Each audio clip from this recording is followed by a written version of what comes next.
자기 대상 전이.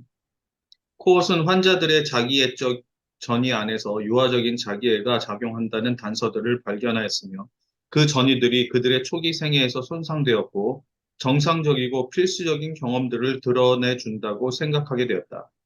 코엇은 이전의 분석가들이 신경증적 전이만을 알고 있었기 때문에 이러한 자기 대상 전이들을 잘못 이해했다고 생각했다. 전통적인 접근에서 환자들은 분석가를 독립된 개인으로 보고 그로부터 어떤 형태로든 욕구 충족을 기대한다고 본다. 그러나 에드와르도와 같은 자기애적인 환자들은 분석가를 그들 자신의 주관적인 경험을 위해 꼭 필요한 기능을 가진 자로서 자신의 확장된 분신으로서 또는 이상적인 파트너로서 대하고 상상한다. 에드와르도가 추구했던 파트너는 강하고 남성적이며 그를 충족시켜주는 대상이었다. 에드와르도는 독립적인 두 사람 간의 관계가 아니라 장갑 안에 든 손처럼 완전히 연합된 관계를 원했다. 분석가는 에드와르도의 입장에 서서 그 자신이 독립적인 사람으로 경험되지 않을 만큼 그의 욕구에 맞춰주었다. 그는 에드와르도에 대한 자신의 역전의를 통해서 코헛이 자기 대상 전이라고 부른 것을 경험적으로 알고 있었던 것으로 보인다. 코엇은 자기 대상 전이를 세 가지의 기본적인 형태로 구별하였다. 이들은 아동기에 필요했던 세 가지 종류의 자기 대상 경험들을 반영하고 있었다. 에드와르도와 같은 환자들은 분석가가 그들 자신의 경험, 흥분, 지각, 실망을 파악하고 반영해 주기를 원하기 때문에 분석가와 강렬한 애착 관계를 형성한다. 비록 전통적인 견해에서는 별로 인정받고 있지 못하지만 환자에게 있어서 분석가는 일종의 양육적인 환경, 위니컷이 말한 안아주는 환경처럼 어, 양육적인 환경이다.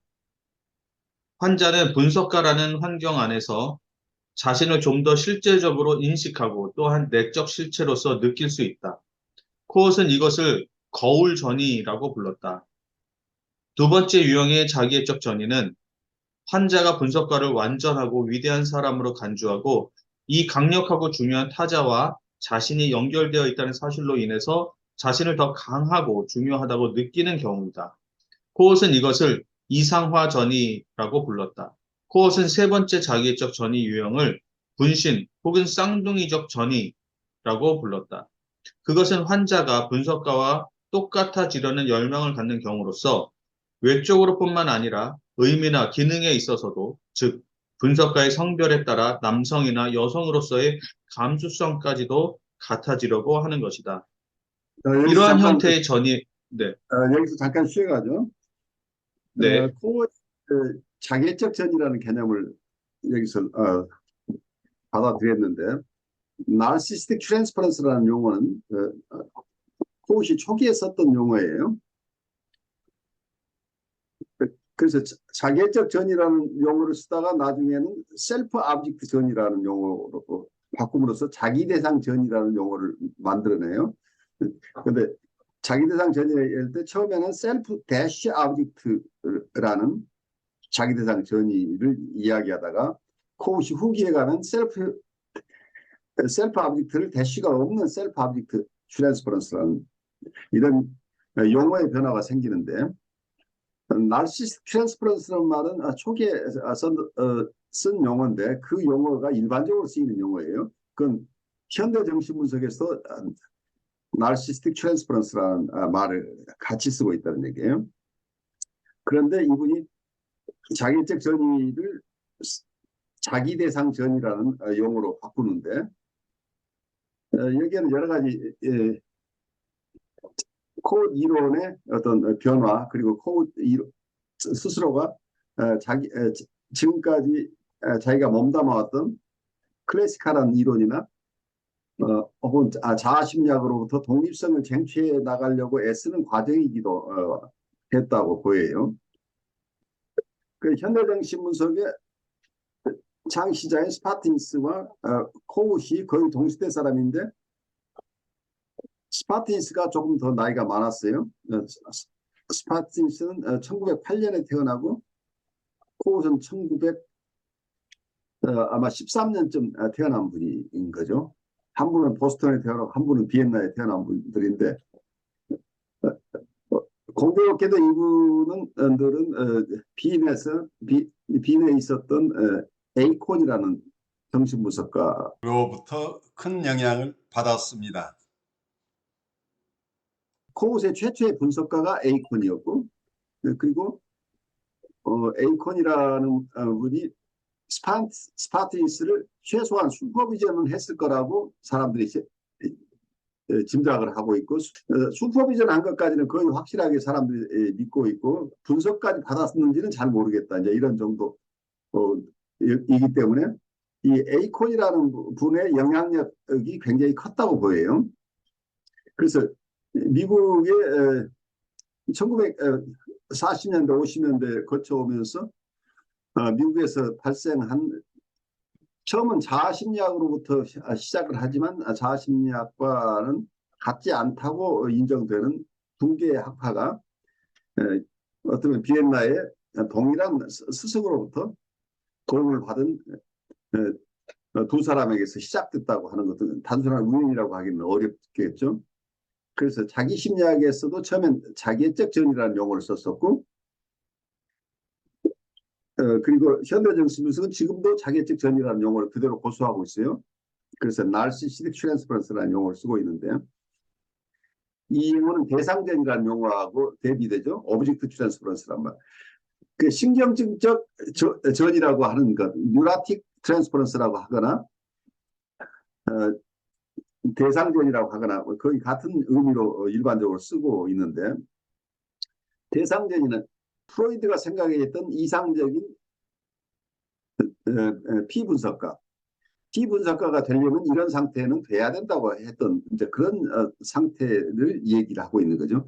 전이가 활성화될 수 있어야 된다고 보는데, 그 전이라고 하는 것은 독립된 대상의 자기와 대상이 분리되어 있다. 분리된 독립된 대상이라는 것을 아는 사람이 다른 대상에게 가졌던 정서나 생각을 치료자에게 전치할 수 있어야 된다.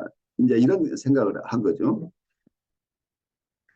그런데 이 자기대상 전이를 일으키는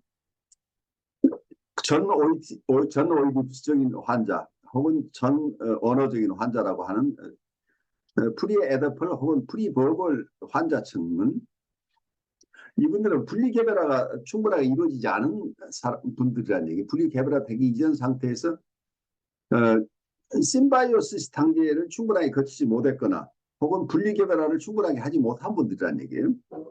그래서 아직도 대상과 자기가 확실하게 구별된 정서적으로, 지적으로는 알겠죠. 어머니는 어머니고 나는 나를 가는데 정서적으로는 그 부모 대상과 자기가 완전히 분리된 대상이라는 것을 잘 감지하지 못하는 이런 분들은 어머니하고 자기 간에 어머니의 정서가 따로 있고 자기 정서가 따로 있는 게 아니고, 어머니의 정서가 자기 정서고 자기 정서가 어머니 정서, 이 미분화 상태에 있었던 얘기예요.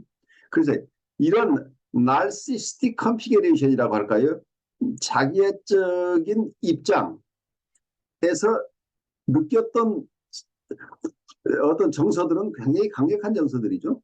어린아이들은 어머니나 아버지에 대해서 강렬한 어떤 정서들을 가지고 있는데, 이 정서, 이때 느꼈던 이 정서를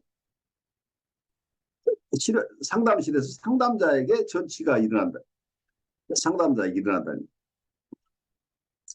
그래서 자기가 원하는 것을 다 만족시켜 줄 수 있는 어떤 엄마를 원하는 거죠. 그리고 자기가 잘난 모습을 얘기를 하면 잘난 모습을 다 그냥 잘 바라봐주고 칭송해주고 지지해주는 엄마 대상을 얘기를 갖고 싶어 한다는 얘기. 그러니까 본인이 갖고 싶었던 대상, 여러 가지, 그래서 쉽지가 않아요. 개념할 때.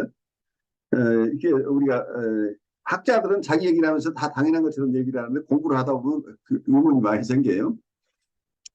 자기적인 전이가 일어난다고 할 때,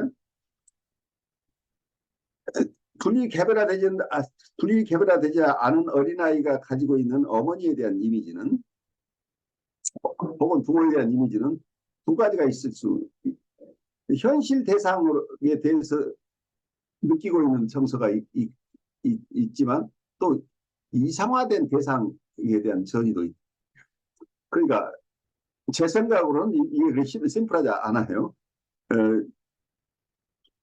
우선 내적 대상이라고 볼 때 내적 대상 자체도 어쩌면 멜라니 클라인은 굿 아브젝트, 배드 아브젝트, 좋은 대상, 나쁜 대상으로 이분화된다고 봤던 부분, 그 부분을 저도 공감을 하는데 또 한쪽에서 본다면 대상을 내면화하지만 그 내면화된 대상이 현실 대상을 내면화할 수도 있고 또 하나는 이상화된 대상을 내면화할 수 있다.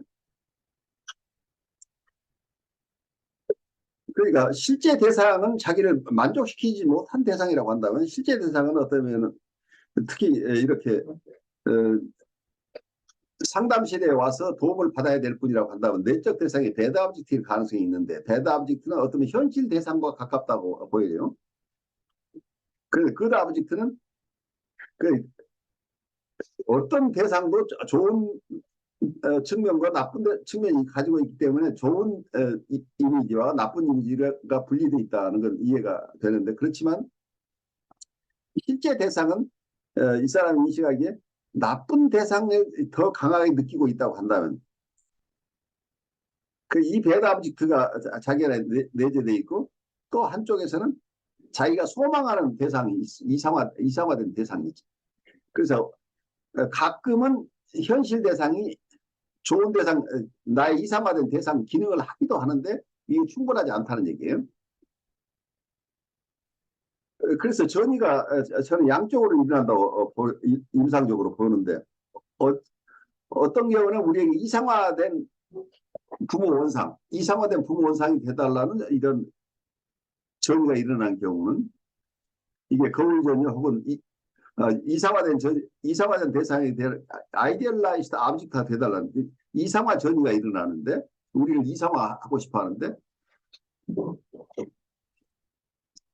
그래서 우리를 이상화된 대상으로 보고 싶어 하는 굿 아브젝트를 우리가 투사하기도 하지만 어떤 경우는 자기를 실망시키고 자기를 방치했던 대상에 대한 이미지를 그러니까 이게 배드 아브젝트의 이미지라고 그냥 멜라니 클라식으로 얘기한다면 굿 아브젝트는 이상화된 어떤 대상, 배드 아브젝트는 평가절하된 대상이라고 이렇게 얘기할 수도 있겠죠.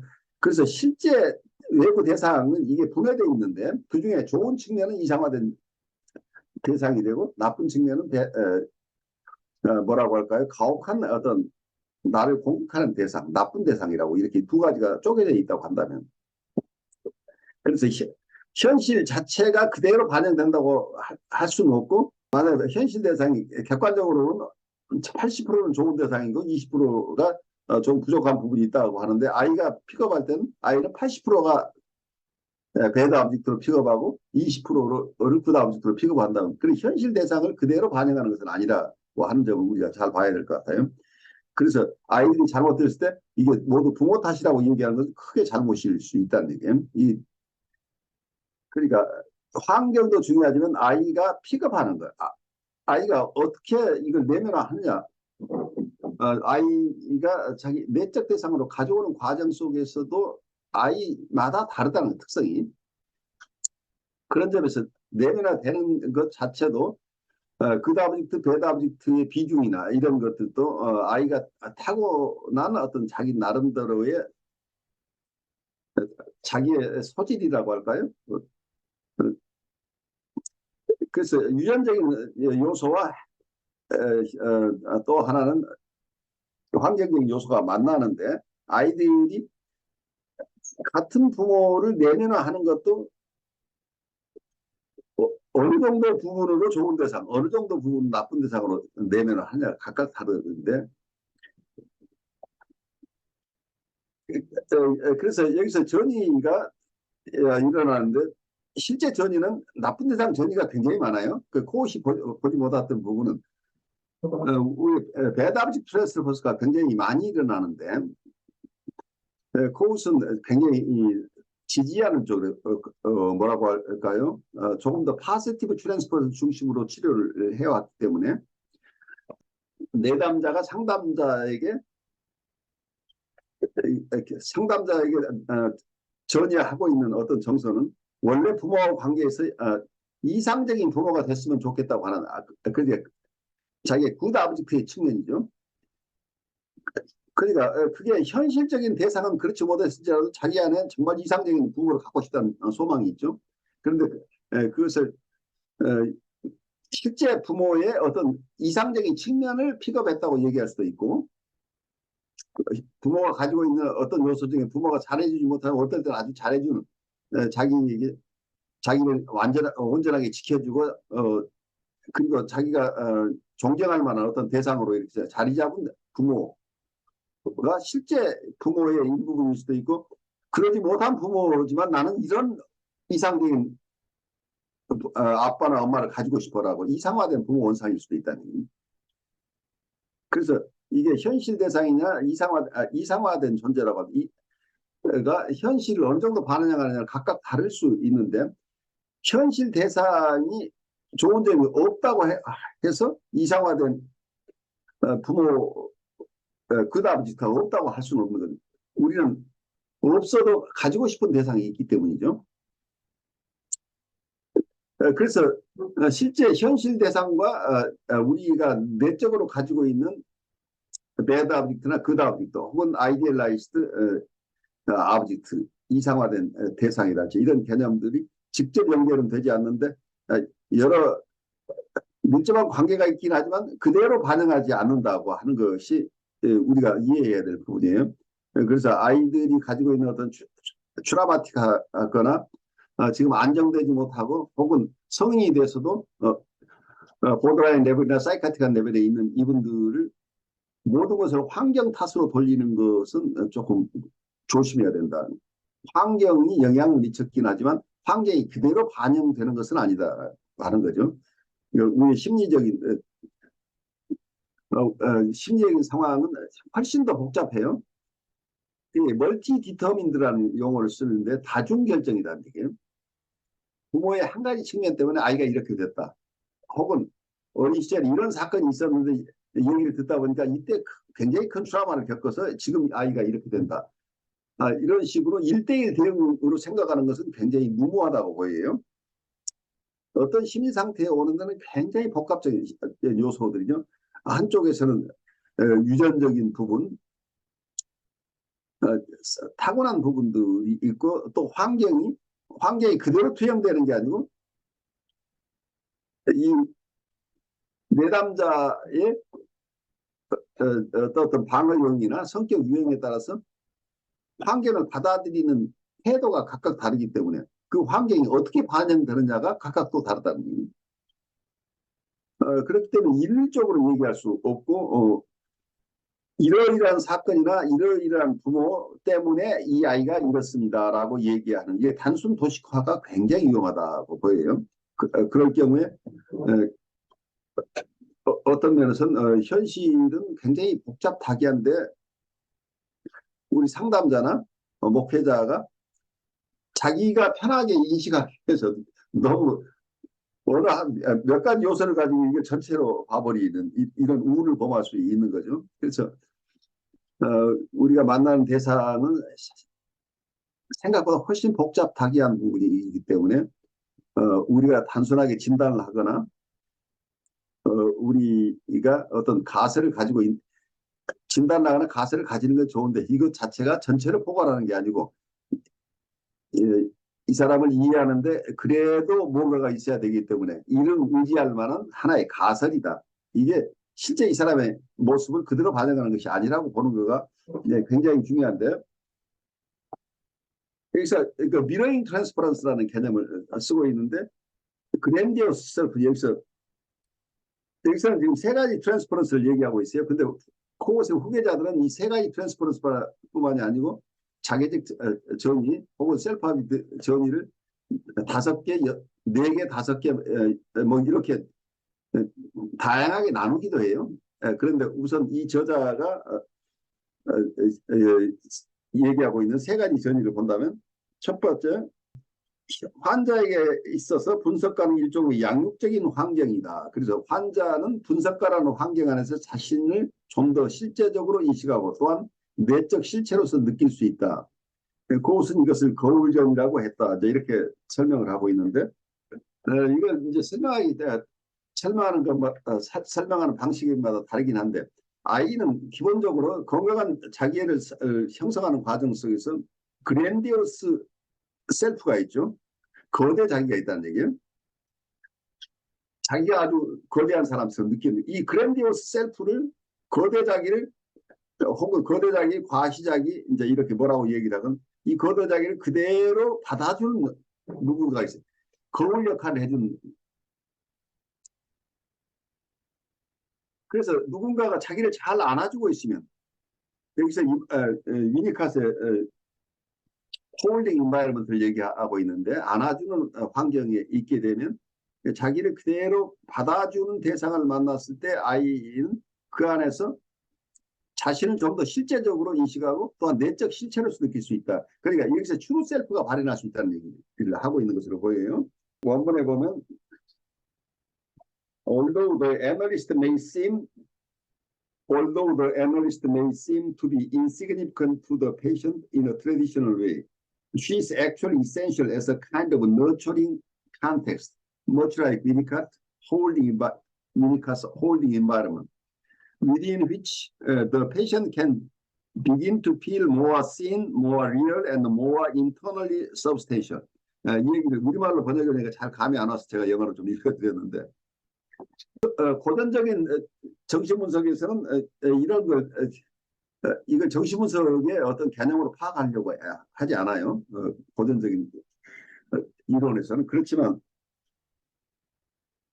분석가가 어떤 너처링 인바이러먼트, 너처링 컨텍스트라는 용어를 썼는데 양육적인 맥락, 양육적인 환경 혹은 홀딩 인바이러먼트, 이게 안아주는 환경이란 안아주는 환경처럼 이렇게 기능한다는 얘기는 아이를 키울 때 엄마가 하는 역할, 모성몰두라고 얘기를 하죠. 그러니까 위니카시 얘기하는 모성몰두라고 하는 머터널 프리아큐페이션이라고, 머터널 프리아큐페이션인 경우에 그런 용어를 쓰는데 모성몰두가 일어나는 것은 아이가 태어나면서 원래 아이는 자기의 폐중에 있던 아이가 이 세상에 태어났는데 폐줄을 끊긴 했지만 심리적으로는 어머니는 처음 아기가 태어났을 때 어머니 스스로의 기능의 일부를 더 이상 활발하게 하지 않으면서 아이가 무엇이 필요하고 아이가 있는 상태를 감지할 수 있는 능력을 갖는다고 그래요. 그러니까 아이가 언어로 표현하지 못하지만 아이의 상태, 아이가 뭘 느끼고 뭘 생각하고 있는지 그걸 잘 즉각 알아챌 수 있는 능력이 있다는 거죠. 그래서 이런 어머니, 그 양육적인 환경이 되어주는 어머니와 관계에서 아이는 자유스럽게 그 속에서 자기는 어떤 전통적인 이론에 의하면 자기 셀프가 없는 상태, 이고가 없는 상태인데 어머니가 그 역할을 대신해 주는 거죠. 어머니의 그 눈이라고 얘기를 하죠. 어머니의 눈이 미러 기능을 한다. 거울 기능을 한다는 얘기예요. 어머니의 눈에 비치는 자기가 자기라고 인식한다는 얘기예요.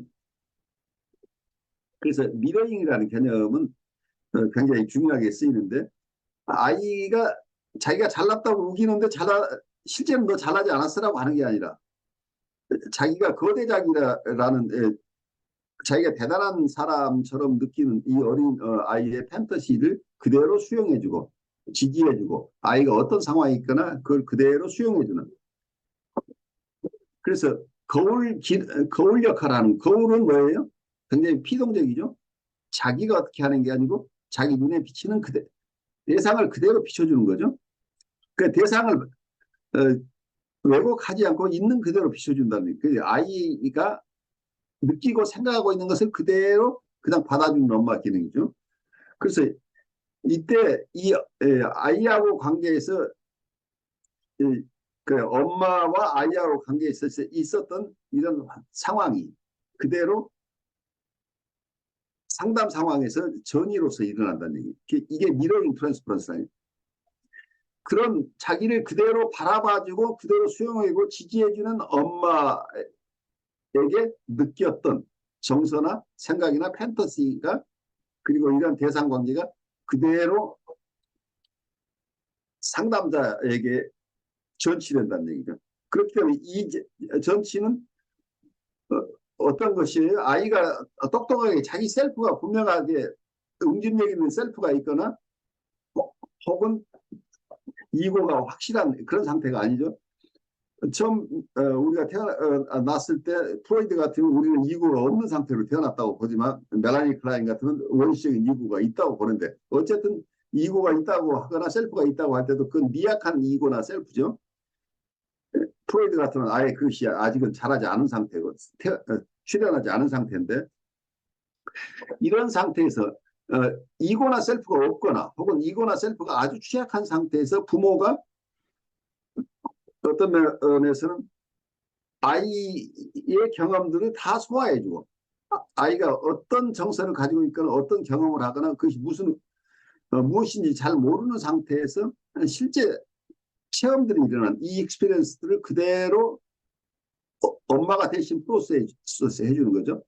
엄마 눈에 비치는 그대로 아이는 엄마가 자기를 어떻게 바라보는가에 따라서 이 경험은 어떤 거야라고 그러니까 자기 스스로 종합적으로 이걸 이해할 수 있는 능력은 없는 아이지만 그때그때 엄마가 이해하는 대로 아이는 그것을 자기를 이해하게 되는 거죠. 말하자면 자기의 체험은 엄마의 체험이 엄마가 대신 뭐라고 할까요?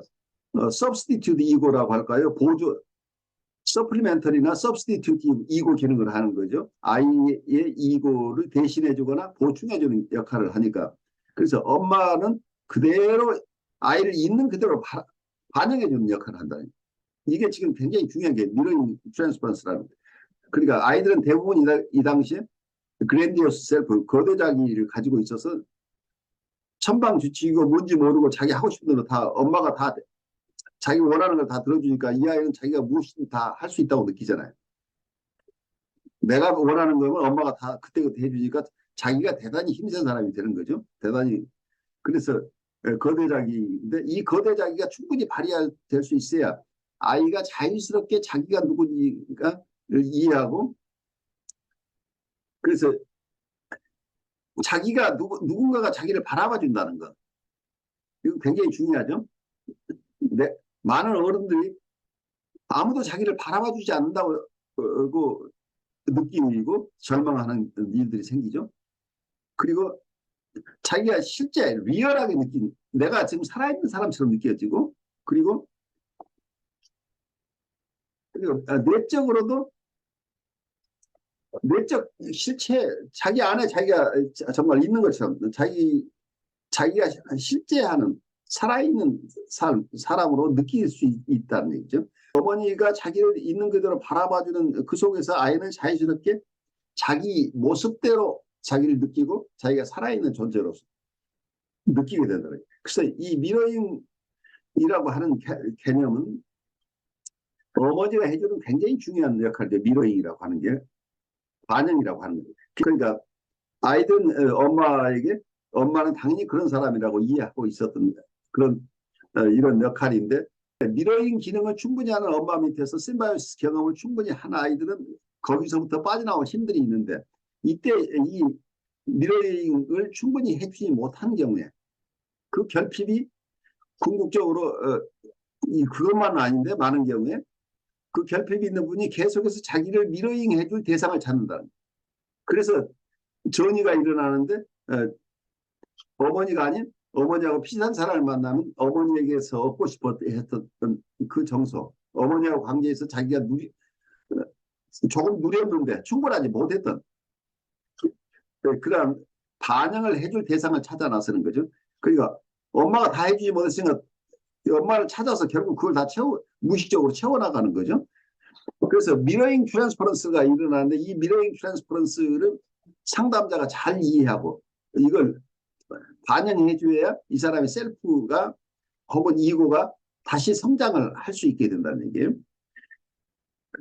그래서 그랜디오스 셀프를 받아주는 이런 역할을 하는 게 상담자 입장에서는 미러잉 트랜스퍼런스를 이해하고 미러잉 트랜스퍼런스를 그대로 수용해주는 아이가 나에게 지금 무엇을 원하고 있는가를 그대로 그냥 부정하지 않고 수용해주고 아이의 있는 모습 그대로 지지해주는 역할을 하는데 이것을 미러잉 트랜스퍼런스라는 개념을 썼는데 거울 전이 라는 개념인데 어쩌면 이건 대상과 자기가 융합되어 있는 경험이죠. 그래서 융합전이라고 얘기를 할 수도 있겠죠. 뭐지? 엄마와 아이가 분리되지 않은 상태에서의 경험들이 엄마와 아이가 분리되지 않은 상태의 체험이나 그 당시에 판타시들이죠. 그래서 이런 미러잉 트랜스퍼런스가 일어나는데 여기에 대해서 과거의 원대상인 어머니가 이 미러잉을 다 잘 못해줬던 것처럼 실패한 어머니가 또 숨어 있기 때문에 실제 임상현상에서는 이러한 이상적인 엄마 역할을 해달라는 요구와 함께 또 한편에서는 그것을 실패한 엄마에 대한 내적 대상, 나쁜 대상을 우리에게 투사하는 경우들이 있기 때문에 그래서 긍정적인 전이와 부정적인 전이가 교차해요. 우리에게 역전으로 오는 것들. 그러니까 내담자의 전이 자체가 이렇게 각각 배드 오브젝트 트랜스퍼런스가 일어나기도 하고 굿 오브젝트 트랜스퍼런스가 일어나기도 하는데 미러잉 트랜스퍼런스는 좋은 엄마 트랜스퍼런스라고 보여요. 이걸 잘 활용해서 치료에 도움을 받아야 된다. 그걸 우리가 볼 수 있겠죠.